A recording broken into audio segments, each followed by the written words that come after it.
What up? It's your boy King Dow 225 coming at you with another reactionary video. And today, bruh, we got donkey of the day, bro. Why?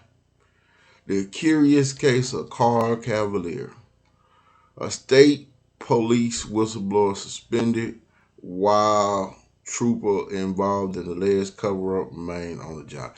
The black man 2 years ago, 2 years after the death of Ronald Greene. Ronald Greene was and died in police custody by state troopers in Monroe. Another trooper blows the whistle on the reoccurrence of the brutal beatings, where the trooper said Ronald Greene died in an accident, but they started having like body cam footage of what really happened, how he got beaten drugged. But this is about Carl Cavalier, who stood up and spoke out against what happened and the cover-up that ensued within the police department and how they dealt with him. Let's get to the video.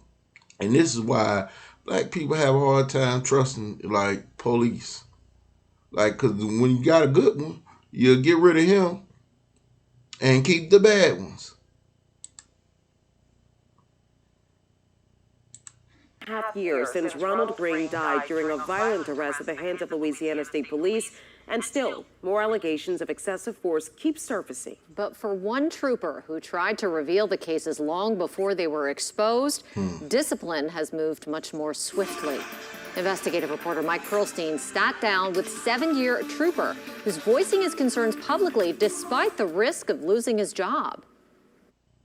State Police Trooper Carl Cavalier said he first heard about the Ronald Greene case when he was on assignment at the COVID Field Hospital at the New Orleans Convention Center in early 2020. An investigator who had knowledge of the case and who also viewed the video early on before anyone else and was speaking about how gruesome the video was. Cavalier was a narcotics officer in Baton Rouge at the time, but he said he couldn't get the case out of his head, so he began asking questions.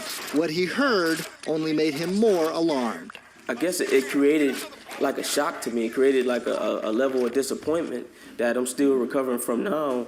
The fact that these guys are actively covering up a murder. While reports about the 2019 death of Ronald Greene circulated inside the ranks of state police, the public was kept in the dark until this video was obtained by the Associated Press in May of this year.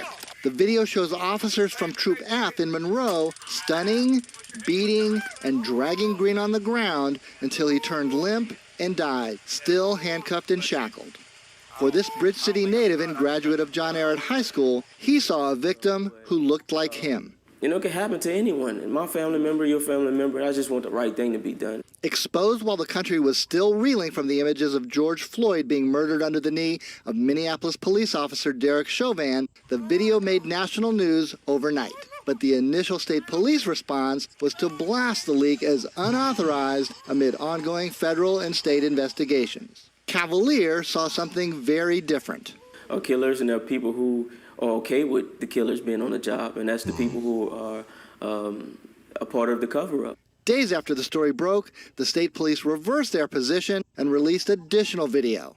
But to Cavalier, that only raised more questions about why it took 474 days before the agency began an investigation. Yeah, so I consider it a murder because why else would we hesitate to be transparent about it? You know, why else would we not do our jobs and hold these guys accountable? Why else? What other reason? Since then, internal and federal scrutiny has expanded to include other allegations of excessive force, both in Troop F and elsewhere in the state. Some of the troopers involved in Greene's death have been fired and criminally charged in other cases. In one of those cases, the Associated Press published video Wednesday of a man, Aaron Bowman, being beaten repeatedly with a flashlight after a traffic stop near his home in Monroe. Former state trooper Jacob Brown was previously booked with battery and malfeasance in that case. Watching it, I broke down. What all those state troopers got in common? You guessed it. Caucasian. Reform the police is not a racial thing, but they make it a race thing. You think people change who they grew up, how they was raised, what kind of lifestyle they lived before they became police, or that just shields them from the type of person they were before they put on the badge? You was a racist before you a police, you just gonna be a protected racist as a police. All over again, it's just, I wouldn't want nobody to go through that. Cavalier said he was aware of the Bowman video and many others that haven't been released. There were still videos that still remain under lock and key. Despite knowledge of the Bowman video within the state police and his injuries ranging from a broken jaw, ribs, wrist, and a head gash that required staples, it took more than a year and a half for Internal Affairs to investigate, according to the AP. To Cavalier, that raises serious questions about those higher in the chain of command who have yet to face any repercussions. In the Greene case, as exposed previously by WWL-TV, the highest-ranking officer who responded to that chase, 31-year veteran Lieutenant John Clary, has faced no discipline, despite numerous accounts that he lied about having body camera footage. This isn't right. You guys shouldn't be awarded and patted on the back for your silence. Cavalier decided not to remain silent. Going against department policy, the trooper did an interview with WBRZ in Baton Rouge in June. For that, he got a warning letter. Then in July, he appeared on the New Orleans radio station WBOK. Is there something in the atmosphere of the state police department that needs to be corrected? Yes, there's a toxic brotherhood, bleeding blue. I'm on paid administrative leave. This leave began August 2nd. This disciplinary letter outlines the investigation of Cavalier for potential violations of loyalty, making public statements, and not loyalty to the department. I'm not understanding why that's even in there. It should be loyalty to the public. You supposed to be loyal to the public. That's what you serve. Public statements, Negro, you better not say nothing. Law for orders. What kind of orders was he giving to shut up? Following orders. You're on this paid administrative leave for speaking out, and here you are speaking out to WWL-TV. Where do you think this ends up for you? I don't know for sure. I don't know for sure what's going to happen with me, but I can assume that I think they'll find a way to terminate me. While Cavalier refuses to stay silent, he has been joined by others demanding action. So we are pleased to learn of individuals who are willing to put themselves out to make sure that the truth comes out, that there is accountability and transparency, but there still must be that systemic review. Judy Reese Morse, president of the Urban League of Louisiana, said her organization not only wants to see a resolution in the Ronald Greene case, but the culture that allowed his case and others to happen. But the entire department should be looked at very carefully from top to bottom and from side to side. The Metropolitan Crime Commission also has been following the case closely.